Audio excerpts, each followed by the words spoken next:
administratif et technique doit être traité avec respect, considération et équité au même titre que l'ensemble des acteurs de l'enseignement supérieur.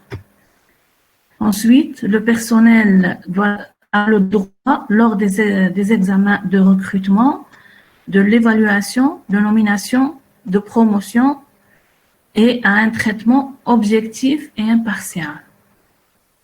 Si par exemple, il y a un concours pour le recrutement de personnel administratif, donc tout le monde a le droit d'être évalué, ensuite, s'il est retenu, en cas de nomination, voilà, de promotion, il a pleinement le droit pour avoir une promotion ou bien une nomination.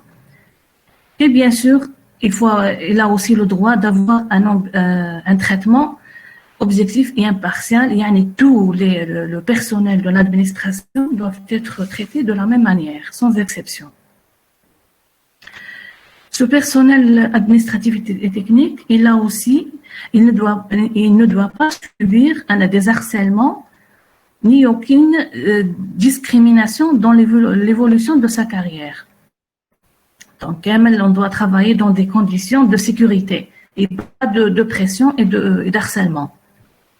On doit tous être traités de la même manière, quel que soit notre grade. Quatrièmement, ce personnel, il bénéficie de conditions adéquates qui lui permettent d'accomplir au mieux sa mission et il bénéficie des dispositifs de formation continue et d'amélioration constante de ses qualifications. Tout autre, comme n'importe quel fonctionnaire, ils ont le droit, c'est-à-dire il leur faut des conditions appropriées pour pouvoir exercer leurs fonctions. Et bien sûr, ils ont aussi le droit de faire des formations pour améliorer leur qualification, sans exception, kif kif. Maintenant, le personnel, ces fonctionnaires, bien sûr, tant qu'ils ont des droits, ils ont aussi des obligations. Alors, la mission du personnel administratif technique est de réunir les conditions optimales permettant à l'enseignant-chercheur de s'acquitter au mieux de sa fonction d'enseignement et de recherche et à l'étudiant de réussir son parcours universitaire. Donc, le personnel administratif, ils sont là. Normalement, c'est pour aider les étudiants, pour aider les enseignants. Par exemple, on prend le cas des enseignants. Normalement, on trouve à l'heure exacte, lorsqu'on a par exemple faire un cours ou un TD, normalement on doit avoir la salle qui est ouverte. On ne doit pas chercher à chaque fois l'agent pour qu'il nous ouvre la porte. C'est la moindre des choses. Aussi bien pour les étudiants, ils ont des droits. La salle de la bibliothèque تكون ouverte à temps, تكون propre et ainsi de suite. Alors, pour ne pas trop vous encombrer, on passe directement aux points les plus importants. Quelles sont les obligations principales du personnel administratif et technique? On va commencer par la compétence. Le personnel administratif s'acquitte de ses tâches avec professionnalisme. Il est responsable de ses décisions et de ses actes, ainsi que de l'utilisation judiciaire des ressources et de l'information mises à sa disposition. Bien sûr, il doit être compétent. Il cherche toujours à avoir du repos, à s'absenter. C'est pas faisable. Alors, je suis en train d'expliquer. Si vous ne comprenez pas, vous m'arrêtez. Le deuxième point, la deuxième obligation, c'est l'impartialité. C'est quoi? Le personnel doit faire preuve de neutralité et d'objectivité. Il prend ses décisions dans le respect des règles en vigueur en accordant à tous un traitement équitable. Il remplit ses fonctions sans considération partisane et évite toute forme de discrimination. Même avec le personnel, on en voit ça, il ne traite pas il ne traite pas les enseignants ou les étudiants de la même manière. عندهم des préférences pour quelques-uns et donc ça va bien sûr pour les uns ils vont leur faciliter la tâche et pour des autres ils vont leur mettre les bâtons dans les roues et donc normalement ils doivent être impartial. Yani, ils ne doivent pas faire une preuve de discrimination ou là c'est-à-dire il ne faut pas différencier entre les enseignants et les étudiants. Le troisième point, c'est l'intégrité. Donc, l'intégrité, le personnel se conduit d'une manière juste et honnête. Et il évite de se mettre dans une situation où il se rendrait redevable à quiconque pourrait l'influencer indûment dans l'exercice de ses fonctions. Maintenant, il lui faut qu'il doit être honnête, il doit être juste. Donc, s'il n'est pas honnête, s'il n'est pas juste, maintenant, il va faire des délires, il va faire des fautes. Et bien sûr, quelqu'un il fait des fautes, il est toujours à la merci de cette personne, de l'autre personne. Elle est au courant de sa faute ou de l'action qui n'est pas convenable. Si quelqu'un il maintient quelque chose sur nous, maintenant on leur devient redevable. Ils auront de l'influence sur nous. Donc de préférence, essayez d'être honnête et juste. Le quatrième point, c'est le respect. Le respect, bien sûr, tout le monde a le droit de respecter et d'être respecté. Quel que soit que ce soit un personnel administratif, étudiant, enseignant, etc.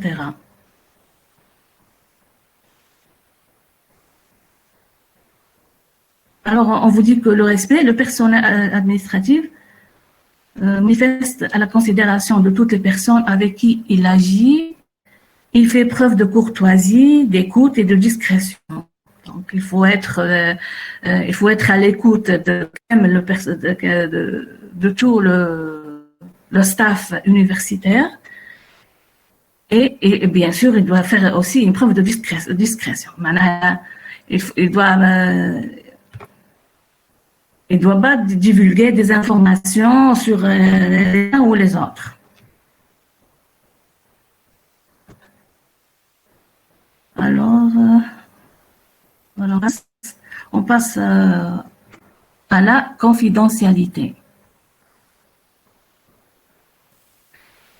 La confidentialité, donc les dossiers administratifs, techniques, pédagogiques et scientifiques doivent être soumis à l'obligation de la confidentialité. Maintenant, il faut garder secret de tous les documents qu'on a à notre portée. On a par exemple des renseignements sur tel étudiant ou tel enseignant. Il ne faut pas les divulguer. Il faut les garder. Donc, c'est un secret professionnel. L'administration, elle est obligée de garder le secret. Mais des fois, on voit c'est pas toujours évident. Je veux dire, c'est pas toujours évident de garder le secret. Ça dépend de chacun, ça dépend de la personnalité de chacun et ainsi de suite. D'accord, vous suivez?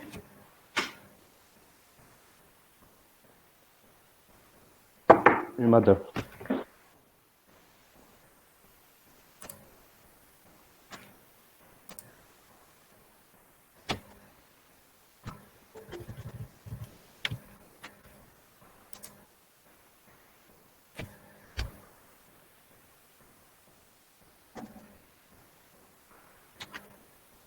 Je dois accélérer un peu parce que déjà on a raté un cours la dernière fois, le mardi passé.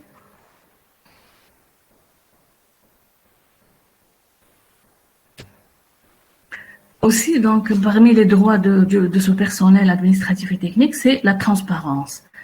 Il doit accomplir ses fonctions et les différents actes qui en découlent d'une façon qui permette la bonne circulation de l'information utile aux membres de la communauté universitaire. La vérification de bonnes pratiques professionnelles et leur traçabilité. La transparence, quand même, elle doit être dans n'importe quel domaine, que ce soit dans le milieu universitaire, voilà, dans les entreprises publiques, voilà, dans les entreprises privées. Il faut travailler, il n'y a pas mieux. Ou bien dans le domaine de la recherche, il n'y a pas mieux que la transparence. Ou là, même aussi dans votre milieu social. C'est très bénéfique. Il n'y a pas mieux que la transparence. Parce que le fait de cacher des choses pour les uns et les divulguer pour les autres, ça va causer de problèmes, ça va faire des conflits. Donc, il faut éviter.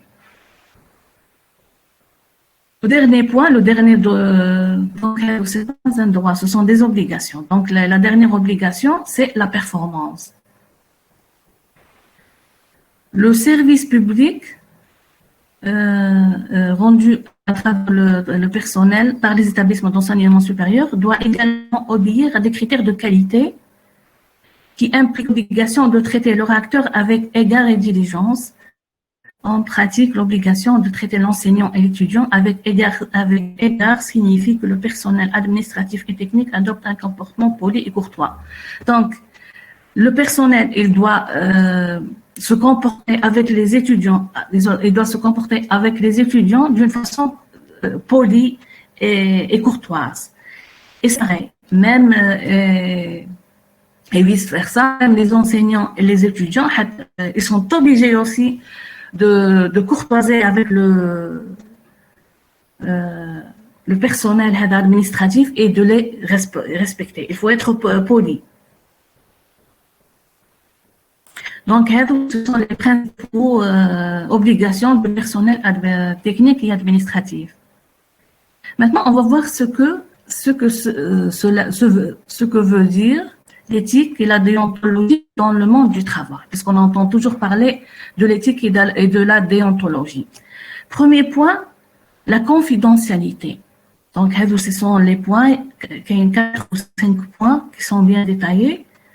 Le premier point, question d'éthique et de déontologie, c'est la confidentialité, la protection et utilisation.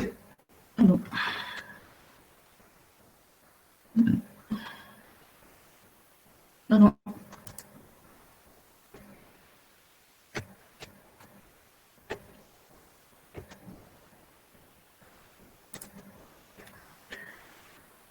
Alors, c'est la confidentialité.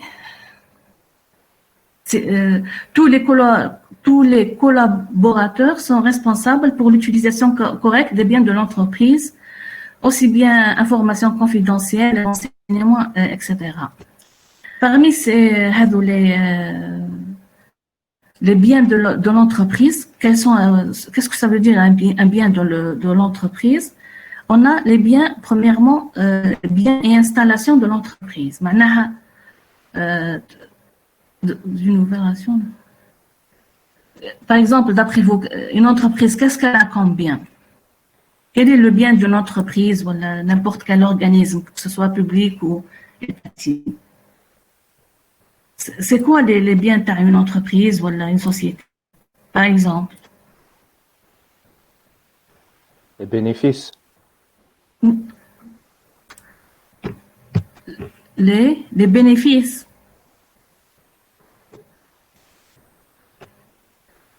Oui, c'est... Qui a dit bénéfice? C'est moi, madame. Yahya. Oui, madame. Yahya Yanis. Par exemple, des bénéfices. Vous pouvez m'expliquer davantage? الربح مدام شغل هذوك هما لا لا هذوك الأرباح c'est à part. Les biens, par exemple, je travaille dans une société. Bon, tout ce qui est matériel, tout ce qui appartient à cette entreprise. C'est-à-dire les outils de travail que je suis en train d'utiliser dans cette entreprise, ou dans cette société, ou dans cette université. Par exemple, on prend comme exemple les ordinateurs, le papier, les chaises, les stylos, tout ce qui est les logiciels, ce sont les miens de l'entreprise là où je travaille. Alors, D'accord, madame. donc, très bien. Donc là, il faut bien sûr, comment je peux protéger les biens. Bien sûr, c'est éviter le vol, la négligence, le gaspillage.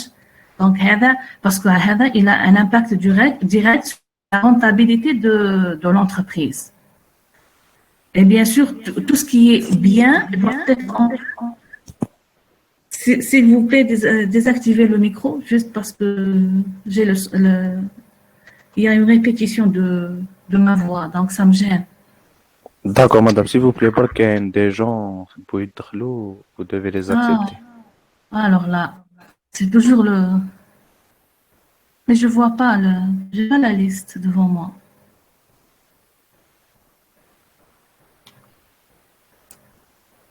Indique une demande.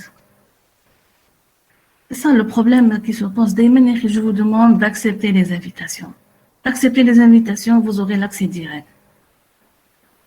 Je sais pas, là, vous maintenez, c'est pas, bien sûr, c'est pas pour tout le monde, mais vous maintenez toujours de se présenter pendant le déroulement de la séance.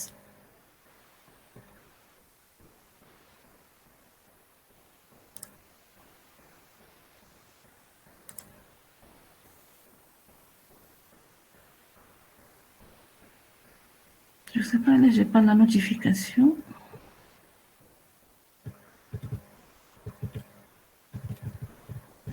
Voilà.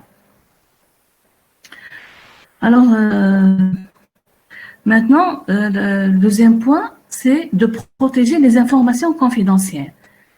Alors, c'est quoi les informations? Elles comprennent toutes les informations non destinées au public qui pourraient être utiles aux concurrents ou dommageables à l'entreprise ou à ses clients. Maintenant, des informations sur l'entreprise, il ne faut pas les divulguer. Il ne faut pas parler de ces informations à des étrangers, voilà, à des membres qui sont externes de cette entreprise. Ce sont des informations propres à cette entreprise. Par exemple, elles peuvent être comme les aspects financiers. Est-ce que l'entreprise a gagné? Comme vous avez dit tout à l'heure, Yahya, si on parle par exemple du bénéfice, il ne faut pas le divulguer. Donc, c'est quelque chose de confidentiel pour l'entreprise. Les informations, elles peuvent comporter aussi des propriétés intellectuelles. Les propriétés intellectuelles, par exemple, on a les secrets industriels. Un secret industriel, si je travaille dans une usine, par exemple, qui fabrique un certain médicament ou un certain produit, bien sûr, le produit a sa façon comment le faire, ses composantes, les mesures, ainsi de suite. Ce sont des informations à ne pas divulguer. C'est confidentiel. Ensuite, il y a aussi les inventions. Par exemple, si quelqu'un il a inventé quelque chose de nouveau au sein de cette entreprise, ça reste confidentiel, ça reste une information propre à l'entreprise qu'il ne faut pas en parler. Autre chose, il y a demande de brevet. Un brevet, généralement, lorsque on fait un nouveau produit ou une nouvelle invention qui fait le gouvernement, un protocole à suivre. Le protocole, Ça se résume à faire une demande à l'organisme approprié. Donc, c'est une demande de brevet. معناها باللي ils vont me donner, c'est-à-dire, ils vont approuver que l'invention, elle est propre à moi. Donc, c'est à moi et elle n'appartient pas à quelqu'un d'autre. Donc, c'est mon propre c'est ma propriété intellectuelle. C'est moi qui l'ai inventé et pas quelqu'un d'autre. Une fois que j'ai l'autorisation de ce brevet, maintenant j'ai le brevet de ce produit. Maintenant, je peux le commercialiser. D'accord? Autre chose qui concerne les propriétés intellectuelles, on a des plans d'exploitation. Oui. Donc, il doit être approuvé avec le produit قبل ما Ah oui, bien sûr. Parce qu'il va y a plusieurs comités de contrôle. Et si on prend le cas d'un produit pharmaceutique, on ne peut pas, il a trouvé quelque chose, donc directement, il va passer, même il a essayé sur 100 000 personnes. Ou ça a donné un résultat. D'accord, ok. Comme par exemple, si on prend un sujet d'actualité, qui me le vaccin, le vaccin anti-Covid. Comme il y a plusieurs laboratoires, a son propre vaccin. Ou bien sûr, ça y est, ils ont eu l'autorisation, ils ont eu leur brevet. Maintenant, ils sont en train de le vendre, ils sont en train de le commercialiser. Il y a aussi, en parallèle, qu'il y a des recherches, qu'il y a d'autres gens, c'est-à-dire voilà, d'autres pays ils font de la recherche. C'est sûr, il y a quelques pays, ils ont trouvé le vaccin, mais ils attendent le brevet. Le brevet, pour avoir l'autorisation de le commercialiser, il y a plusieurs organismes. C'est-à-dire que c'est une hiérarchie, le contrôle, des normes, il y a beaucoup de tâches à accomplir. Et juste pour information, le brevet, donc c'est un chapitre à part, on va le voir, Inch'Allah. C'est à peu près la fin du programme. D'accord, Yahya? D'accord, merci, madame.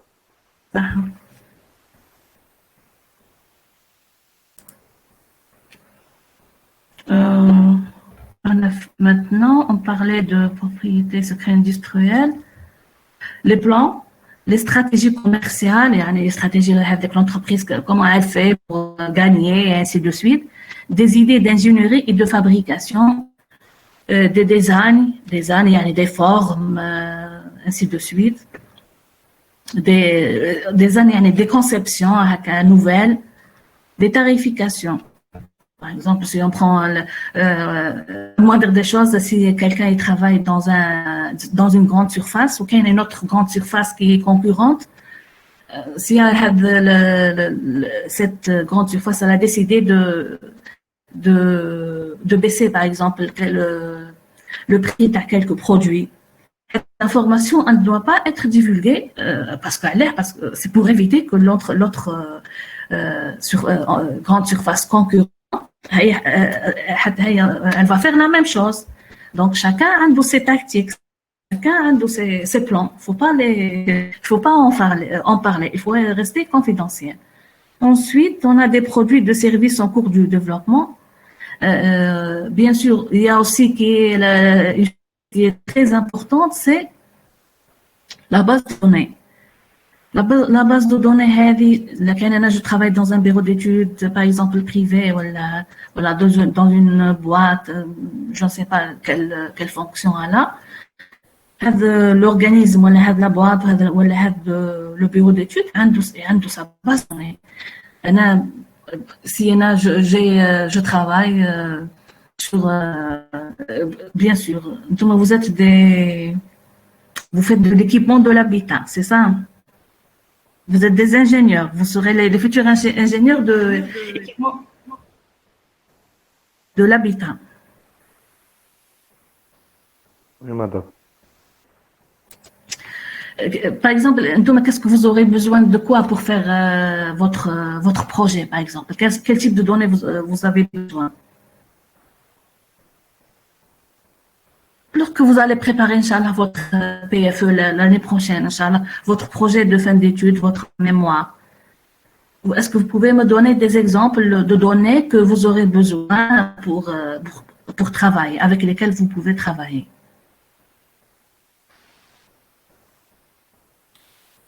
Ah, mais des choses, puisque beaucoup plus si je vais travailler sur un projet un ascenseur, par exemple. Bien sûr, j'ai besoin d'avoir des données sur cet ascenseur. J'ai besoin de connaître les données sur le lieu où je vais sur l'habitat que je vais l'installer à l'ascenseur, le nombre d'habitants, leur consommation et ainsi de suite. Donc, c'est une donnée, je ne dois pas divulguer. La même chose si on va prendre le côté hydrologique ou hydraulique, laquelle a une donnée sur la pluviométrie ou ainsi de suite. C'est une propriété de l'entreprise, c'est une propriété intellectuelle de l'entreprise. Je ne peux pas la donner à quelqu'un d'autre. Il y a aussi les archives, parce que c'est important de comprendre c'est quoi les propriétés intellectuelles. Parce que comme à la belle, comme le titre de cette matière, c'est éthique, déontologie et propriété intellectuelle. Maintenant, on va parler de base de données, ça y est, des archives, les informations relatives au salaire, les informations concernant toute acquisition éventuelle par l'entreprise ou des saisissements et toutes les données financières. Là, on parle des acquisitions de l'entreprise. يعني هذيك l'entreprise شحال دخلت في العام, quels sont les elle a fait, c'est sûr, si on prend une entreprise de construction, quels sont les projets quels sont les projets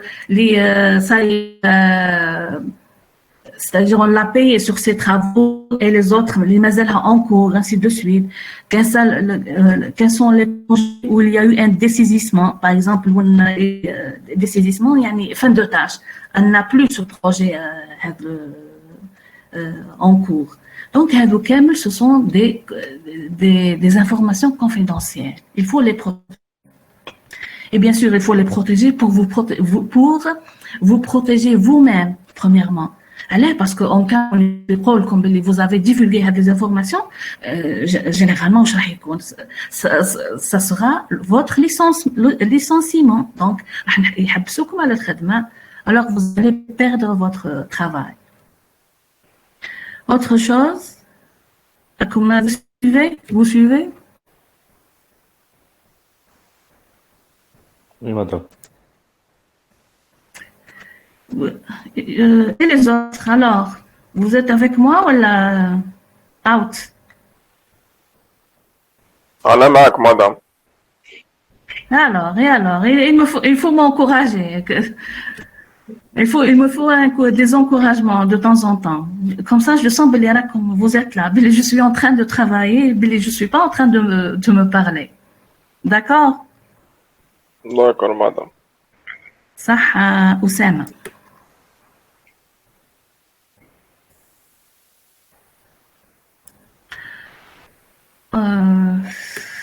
Maintenant, on parle des données financières, des rapports financiers, et ainsi de suite. D'accord? Donc, l'utilisation ou distribution non autorisée des renseignements est interdite et peut être illégale et entraîner des condamnations d'ordre civil ou la pénal. Donc, vous pouvez même à la justice à cause de ces, lorsque vous allez divulguer ces informations. Donc, on vous dit que l'obligation de protéger les informations confidentielles, elle continue même après avoir quitté l'entreprise. Maintenant, si vous devez garder le secret même que vous avez quitté cette entreprise. C'est toujours, ça reste confidentiel. Maintenant, Donc, on a vu les informations confidentielles. Maintenant, les propriétés intellectuelles, on vous dit que l'entreprise est légalement autorisée à tous les droits sur les idées et inventions et créations intellectuelles qui ont été créées par ses employés au cours de leur période d'embauche chez l'entreprise ou en utilisant les ressources de l'entreprise.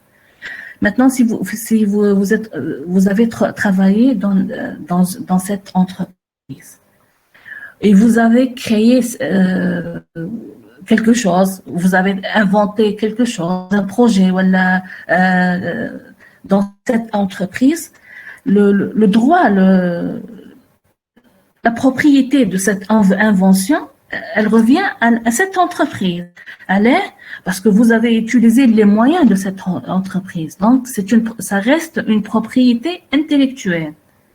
Bien sûr, on dit, c'est pas je veux dire, les entreprises, ils vont, c'est-à-dire, ils vont nommer ou bien ils vont, comment dirais-je, ils vont signaler, voilà, ils vont dire quelle est la personne qui a trouvé cette invention, mais l'invention en elle-même, elle revient à l'entreprise. C'est sûr que l'entreprise, elle va vous rémunérer pour ça, pour votre travail, pour votre effort, mais elle reste toujours le projet que vous avez créé dans cette entreprise. Il reste la propriété de l'entreprise et pas votre propre propriété. D'accord? Donc, on a parlé de confidentialité, protection, utilisation correcte des biens de l'entreprise. Maintenant, on va parler de fidélité et responsabilité au sein de cette entreprise. On a des obligations, ce qu'on appelle spécifiques. Par exemple, on a l'obligation de la loyauté. C'est quoi? C'est une obligation inhérente, indispensable au contrat de travail, imposant aux salariés de ne pas commettre des agissements pénalement sanctionnables. Elle s'accompagne d'une obligation de fidélité et de non-concurrence avec l'employeur. Elle s'impose à tout salarié, même en l'absence de avec la cessation de contrat. Alors, lorsque vous allez travailler, vous devez travailler avec loyauté, comme on dit, il faut être loyal.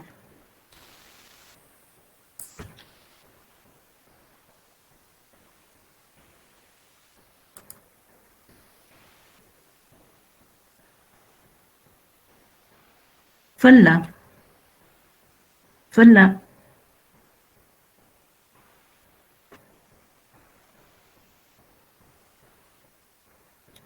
Bonjour Falla.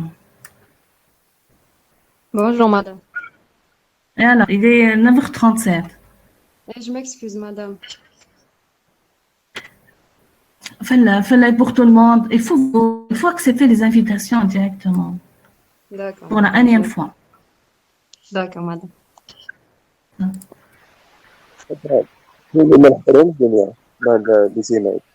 Oui, Léo. تفضل فارس. كاين اللي ما نحقلهمش لي زيميل. انا ما نحقليش. انا في الانفيت ما نحقهمش لي مايل. ما نحقهمش. ايه باسكو انا وي. ما انا ما نحقنيش. Comment ça se fait? Parce que j'ai في l'invitation, j'ai tous les mails à les étudiants que j'ai l'habitude de vous donner. Et bien sûr, voilà, vous voyez, j'ai pas partagé l'écran. Je vais partager l'écran, vous allez voir. Donc, lorsque j'ai participé, j'ai 63 invités. À la fin du début, 7 qui ont accepté et les autres 56, ils sont en attente. Donc, impossible. Si par exemple, il y a quelqu'un qui m'a le mail ou il y a un retour de mail, il y a une notification اللي تلحقني باللي la personne n'a pas reçu de son mail ولا la boîte تاعها le mail تاعها il est erroné ou quelque chose de ce genre. Mais généralement, tant qu'il n'y a pas eu un retour de mail, معناها الحقكم كامل. Peut-être problème de connexion, mais normalement tout le monde يلحقوا le mail. Maintenant, معليش juste parenthèse, même حالا كان حتى ما لحقهمش المايل, vous pouvez demander le code avec vos collègues. Il suffit de تحطوه في le code هذاك et vous allez vous connecter, c'est très simple. D'accord, madame, معليش. Madame, il y a كاين façon كيفاش تاكسبتي les مداخلين ولا ما كيفاه دقيقة بركا. قلت لك باللي كاين كيفاش تاكسبتي اللي يدخلوا اوتوماتيكمون بلا ما تبقاي تاكسبتي بالواحد. كيفاه هذه العكسة؟ مادام تيليشارجي واحد ليكستونسيون في جوجل كروم. لازم une autre application. جوجل كروم اكستونسيون بعد ياكسبتي وحده. C'est quoi l'application, l'extension? واحد l'extension في جوجل كروم مادام. C'est quoi le nom de cette extension? واحدة, je vais chercher je vais écrire واحدة extension. Allez, trouvez-moi. Il faut me donner m'orienter. D'accord? Oui. Léo, alors c'est quoi exactement votre nom? C'est un surnom. C'est quoi le nom? Fares. Oui. Fares. Fares. Oui. Oui, Fers. Alors, s'il vous plaît, Fers, si vous pouvez me battre le lien في المايل تاعي, donc je vous remercie من القبل بالمصدق, d'accord? Oui, madame, ماشي مشكل. صح. Alors maintenant, puisque rappelle comme هذا Google Meet, c'est la première fois qu'on utilise, à chaque fois il y a نتعلموا معاكم, donc نعاود نرجع للكور.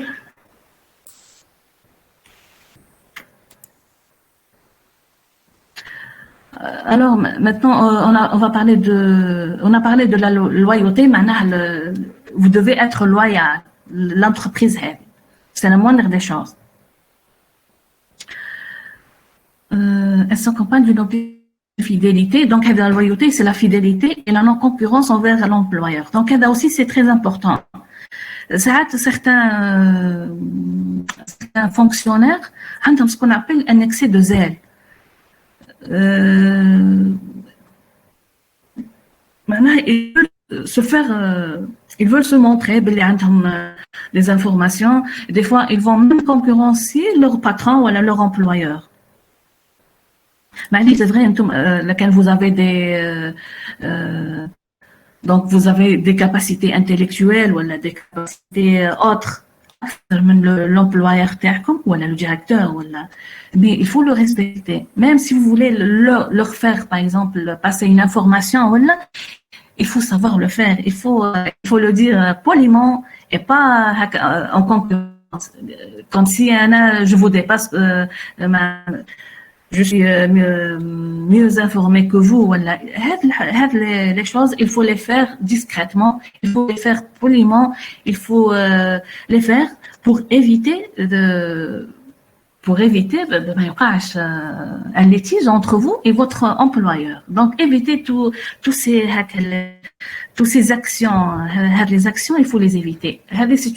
C'est très important pour vous. Donc, évitez l'excès de zèle. Maintenant, le deuxième point, c'est l'obligation de discrétion. Je dois être discrète. Comment la discrétion?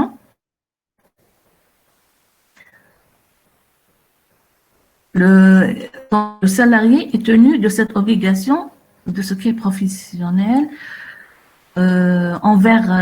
Vous êtes obligé de garder les secrets professionnels, que ce soit envers les clients ou les concurrents ou même dans certains cas les autres salariés.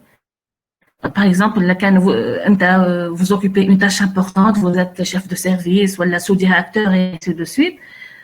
Maintenant, vous avez des informations plus que les autres employés. Il ne faut pas en parler de ces informations. C'est confidentiel, donc il faut les garder. Il faut savoir les garder. On vous dit que les cadres ont une obligation de discrétion plus importante que les autres salariés dans la mesure où ils possèdent des informations confidentielles. Voilà ce que je disais. En contrepartie, des informations reçues en vue de protéger l'entreprise contre les dangers de la concurrence. Les représentants du personnel et les représentants syndicaux ont une obligation de discrétion vis-à-vis de certaines informations. Bien sûr, donc il faut être discret. Comme on dit, donc essayez d'être fluide. Que ce soit dans votre milieu de travail, voilà, il faut être flexible, il faut être fluide, il faut être discret, c'est très important. Vous êtes d'accord avec moi?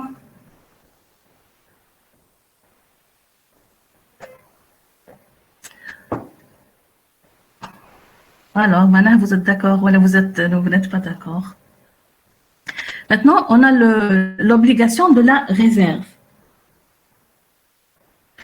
Elle est interdite au salarié de critiquer ouvertement les décisions de son employeur.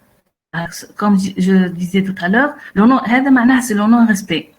Si je vois que l'employeur il a fait une décision, la mauvaise décision, il faut pas le critiquer ouvertement devant tous les employés. Non, il y a d'autres moyens. Il faut, par exemple, aller dans son bureau, essayer de l'expliquer. Il faut essayer de trouver une solution. C'est-à-dire entre vous et votre employeur, mais pas en public parce que ça va gêner, ça va créer des problèmes. Maintenant, on va parler des secrets. Les secrets, il y a plusieurs types de secrets. Il y a premièrement ce qu'on appelle le secret professionnel. C'est l'interdiction de divulguer des informations confidentielles, secrets de fabrication, comme par exemple les brevets, les inventions. Voilà. Et donc, ce sont des secrets, ce sont des connaissances qui sont propres à l'entreprise. Si l'entreprise elle est en train d'inventer quelque chose, ou elle a déposé, elle attend son brevet, elle attend l'autorisation, c'est très professionnel, c'est très confidentiel, il ne faut pas le divulguer. Aussi, le secret de fabrication.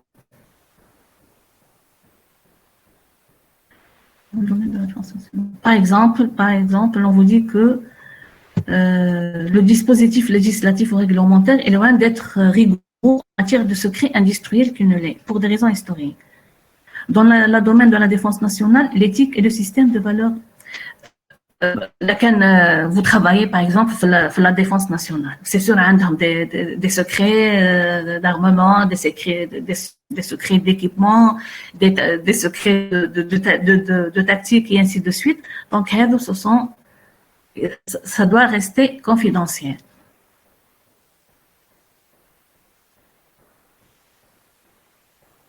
Donc, on vous dit que la divulgation des secrets, elle est sanctionnée par le code pénal. Maintenant, on va voir c'est quoi un conflit d'intérêt. Est-ce que vous avez une idée, c'est quoi un conflit d'intérêt?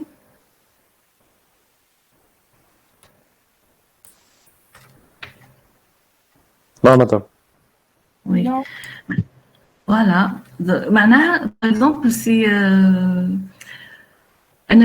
toujours je prends l'exemple de l'entreprise. Si vous travaillez dans cette entreprise, ou par exemple, la plus simple, on prend, puisque vous êtes des ingénieurs et ainsi de suite, il y a une entreprise de construction.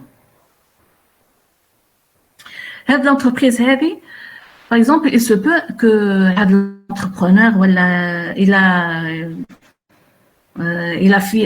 a soumis son offre pour qu'on lui attribue un projet quelconque. Ici, par exemple, s'il y a un membre de cette entreprise qui il connaît l'entrepreneur, c'est un membre de la famille ou bien un ami, ou bien par exemple il est actionnaire مع l'entrepreneur. Non, il y a un intérêt. Le fonctionnaire il a intérêt avec quelqu'un d'autre de l'extérieur. C'est ce qu'on appelle un conflit d'intérêt. Maintenant, si je vais prendre une décision, voilà par exemple le recrutement, voilà, si je vais prendre des décisions, d'après vous, est-ce que je vais la prendre comment dirais-je, neutrement? Est-ce que je peux être neutre dans cette situation? Oui. Non, madame. Donc, ما يقدرش يكون objectif décision ديالو. Voilà, impossible تكون parce qu'il y a des facteurs qui les ميخلوكش vous ne pouvez pas réfléchir humblement voilà. Il y a des influences. Il y a une certaine pression et vous ne pouvez pas prendre la décision correcte. Donc là, dans ces cas, qu'est-ce qu'il faut faire? Voilà, qu'est-ce qu'il faut éviter dans ces cas?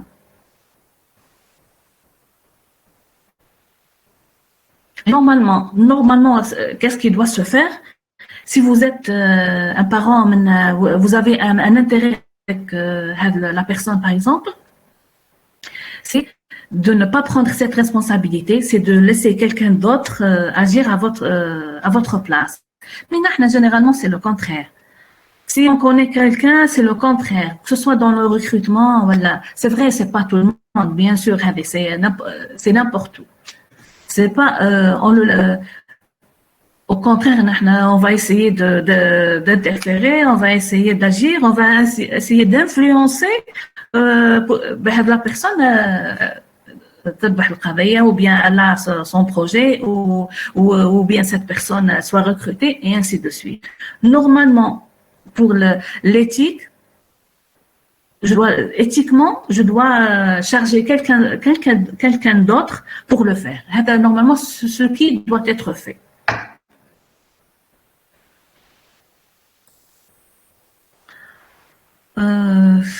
Alors, on parlait de conflit d'intérêts. Maintenant, on va voir directement quels sont les types de conflits d'intérêts. Le contrat avec soi-même. Maintenant, lorsque dans une transaction, la personne prenant la décision de choisir le fournisseur a elle-même des intérêts chez ce fournisseur. D'accord, c'est un exemple. Le deuxième exemple, c'est le conflit de mission. Lorsque des responsabilités sont exercées simultanément, alors qu'elles peuvent être entrées en conflit. Par exemple, on vous dit là, un cabinet d'avocats, quand vous savez un cabinet d'avocats, il y a plusieurs avocats qui travaillent ensemble. Oui, il fait la même affaire. Il y a un avocat qui va prendre la défense. Bien sûr, il va défendre le plaignant. Et l'autre avocat, il va défendre l'autre personne, le muttahama, comme on dit. Celle qui est condamnée. Donc, alors que les deux, ils travaillent dans la même boîte. Maintenant, il y a un conflit de mission. C'est difficile de prendre une décision dans le domaine. C'est pour ça, normalement, ils doivent éviter d'entrer dans ce conflit. D'accord?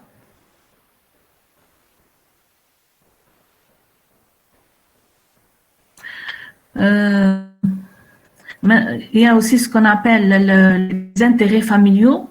Lorsqu'un conjoint, un enfant ou tout autre proche est employé ou posant sa candidature dans une société, justement contrôlée par un membre de la famille, c'est pour cela qu'il faut souvent spécifier sur le dossier de candidature si l'on a de la famille dans l'entreprise. Alors, même si quelqu'un il va postuler pour un poste, ou s'il a un proche ou un ami avec la boîte, impossible de prendre le je le connais, donc il va nier même ou il va compter sur cette personne. Donc il va compter sur cette personne pour l'aider. Maintenant, on va voir les cadeaux, des dons ou des cadeaux des amis avec lesquels on est en affaires professionnellement. Par exemple, un fournisseur qui inviterait les employés à aller au restaurant et leur paye un séjour de vacances. Même comme on le dit, on croit que le hadiya, elle est permise. Mais non, c'est la corruption. C'est vrai. Un cadeau, ça vaut quelque chose. Donc, si on accepte les cadeaux, on est entré dans le cycle de la corruption. Donc, même si on accepte même les cadeaux, c'est la corruption. Alors, on vous dit que, et bien sûr, si on échange directement une faveur contre l'argent, c'est en flagrant. L'utilisation à titre personnel des biens d'une entreprise peut être considérée comme un vol ou un détournement ou un abus des biens sociaux. Et comme vous savez, par exemple, on prend le cas le plus simple, un chauffeur d'une entreprise ou d'une société, il va utiliser la voiture, il va l'utiliser pour ses propres donc il va emmener sa famille, voilà ses enfants, voilà ses amis. Normalement, c'est interdit par la loi. Donc, ça sera, vous serez accusé d'un abus de biens sociaux. Et que vous suivez jusque-là? C'est clair un peu? Oui, madame. Oui, madame. Oui, d'accord. Donc, on a juste 5 minutes, on doit en profiter. Juste, pardon. Voilà. Maintenant, on va parler d'intégrité. Si on parle d'intégrité, c'est toujours l'honnêteté. C'est comment agir avec honnêteté. Je dois garder alors, juste, je m'éclairer. L'intégrité, c'est toujours, on parle de, comme on dit, c'est une probité. Je m'intègre, la société coréenne. Alors, définition de la corruption. Donc, si je dois m'intégrer, je dois éviter toute forme de corruption. Alors, la corruption, on vous dit que c'est le mésusage, c'est la mauvaise façon d'utiliser le pouvoir. Voilà, d'une autorité quelconque, de fonction publique, en vue de l'obtention d'avantages privés voilà, d'extorsion. Pour avoir quelque chose, comme on dit entre parenthèses, on va choisir donc si on me refuse, donc on va aller sur maintenant pour essayer de trouver une solution et je vais essayer de corrompre quelqu'un pour qu'il me règle mon affaire, par exemple. Aussi, on a le trafic d'influence. Parce que, par exemple, comme quelqu'un qui a de l'influence, vous avez quelqu'un qui a de l'influence, bien sûr, on essaye d'éviter une influence. On préfère qu'il travaille correctement. La corruption aussi, c'est le népotisme. Le népotisme, c'est toujours lorsqu'on fait quelque chose à la faveur de nos amis ou de notre famille. C'est ça le népotisme. La fraude aussi, paiement de facilitation ou détournement de fonds. Détournement de fonds, je vais, par exemple, je vais agir de façon soit à l'entreprise, je vais l'utiliser à mon propre gain, à mon gain personnel, voilà, ou bien à mon propre gain. Qu'est-ce qu'il y a encore? Donc, en général, c'est ça la corruption. Vous avez donc le temps de le lire à tête reposée. Les formes de corruption. Il y a ce qu'on appelle, donc je vais m'arrêter juste les formes de la corruption et je m'arrête. Les formes de la corruption, vous avez la corruption d'agents publics nationaux et étrangers, la corruption dans le secteur privé, le trafic d'influence, l'extorsion, l'appropriation et autres diversions de la propriété, abus de fonction, obstruction à la justice. Donc, trafic d'influence, on l'a fait, extorsion, appropriation et autres diversions de la propriété. Appropriation, معناها راح نستعمل les biens de cette entreprise, je vais me l'approprier. Je vais les considérer comme ce sont mes biens à moi. هذا c'est faux. Abus de fonction, معناها c'est-à-dire si on a, comme je vous disais tout à l'heure, là quand je suis cadre, voilà, je dois pas abuser de cette fonction. Obstruction à la justice, ce qu'on appelle généralement, ça concerne les policiers ou les magistrats. Là, si vous êtes un agent de policier, voilà, il faut pas avoir de l'influence, il faut pas utiliser ce pouvoir pour avoir une faveur pour vous. Donc, c'est ce qu'on appelle l'obstruction à la justice. Il y a aussi l'extorsion, donc l'eltiwa, favoritisme, donc favoriser quelqu'un d'autre, et enfin le népotisme, c'est favoriser nos amis ou bien le membre de la famille. Donc, je pense que ça doit s'arrêter là. Il est 10 heures. Est-ce que vous avez des questions? Est-ce que vous avez des questions? C'est bon? Merci, madame. Oui, madame. صح يعطيكم الصحة. Merci, ça.